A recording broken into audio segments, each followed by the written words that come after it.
late autumn. Time to pick the last remaining wine grapes. But be aware, this is not a cosy travel report about wine tasting.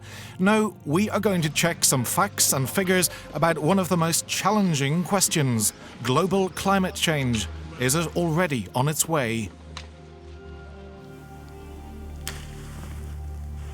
Such a lot of wine grapes, but we're in cold and rainy Great Britain, where all these grapes were grown.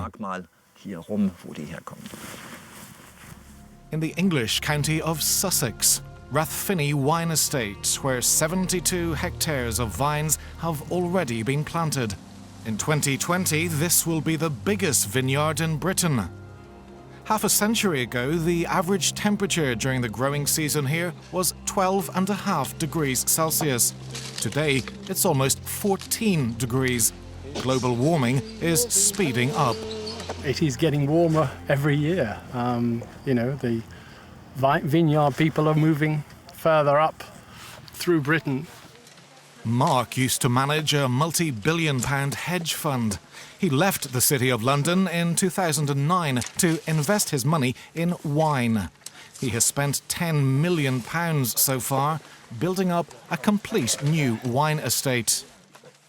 2,000 years ago, the Romans were here, and just 2 kilometres from here they had a large Roman villa which would have had vines. Then the Middle Ages, we had a cold period and we became beer drinkers. Vines started to be planted again in England in the 1950s, 60s, 70s.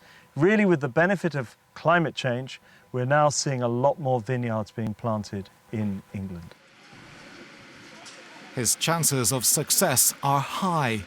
Rathfinny lies on the same band of chalk as France's Champagne region. Unimaginable. I've travelled to Africa and, Australia, tasted wines in these places, and bring it back here, and to have it here is really quite surprising. Lovely, but quite surprising. I live just across the hills over here, and this all used to be cattle farming, arable farming, and it's changed massively, really. Mark bought the machines in France.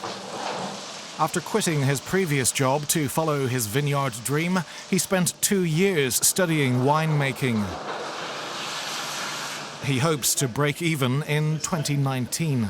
So you'll see in here, these are the leads. We've got weather records which go back over 100 years.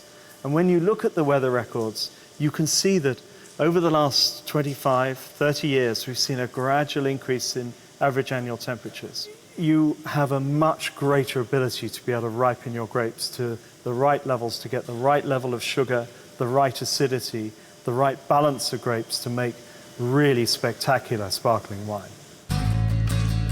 Let's move northeastwards to the village of Ascham, where we meet Hannah and Ben, who spent 2 years in France's Beaujolais region learning about winemaking. Hello, nice to meet you. Nice to meet you. Before that, they travelled the world of vineyards, picking grapes in California and Greece and around the world, from Argentina and Chile to South Africa and Australia.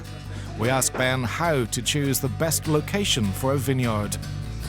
You have to have quite a low altitude site, ideally quite close to the coast as well, to improve the frost risk. Although the ripeness and the sugar levels aren't quite as high as some of the hotter climates, we can have a lot more of the flavour profile in the grape developing. So the phenolics and the acidity and all the different aroma compounds can develop and make a product which is really aromatic and quite tasty. Ben and Hannah gave up their careers in IT and the travel industry. They used their savings and a grant from the European Union to buy more than 12,000 vines in Germany. Planting them and bringing in new machinery added up to £300,000. So these are Pinot Blanc grapes, which we want to use for a still white wine. So we've left them on the vines as long as possible to achieve maximum ripeness. Alistair Nesbitt from the University of East Anglia researches how climate change impacts wine growing in Britain. Well, what we've seen over the last 10 to 15 years is an increase in vineyards, particularly down in the southeast of England here. What's likely to happen in the next 10 years or so is a spread of viticulture into different areas, traditional arable areas, such as parts of East Anglia up here.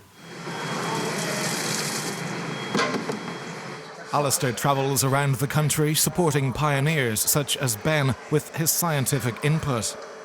The researcher collects data on temperature, wind and moisture. He explains that the information helps both the wine grower and global climate science. Climate change, for real, we're seeing the difference in vineyards now. We can see that from the data going back over 60 years, temperature increasing, but generally a range which during the vine growing seasons has gone up over a degree. Now that might sound like much, but that's very significant when we're talking about the ability to grow vines or not grow vines.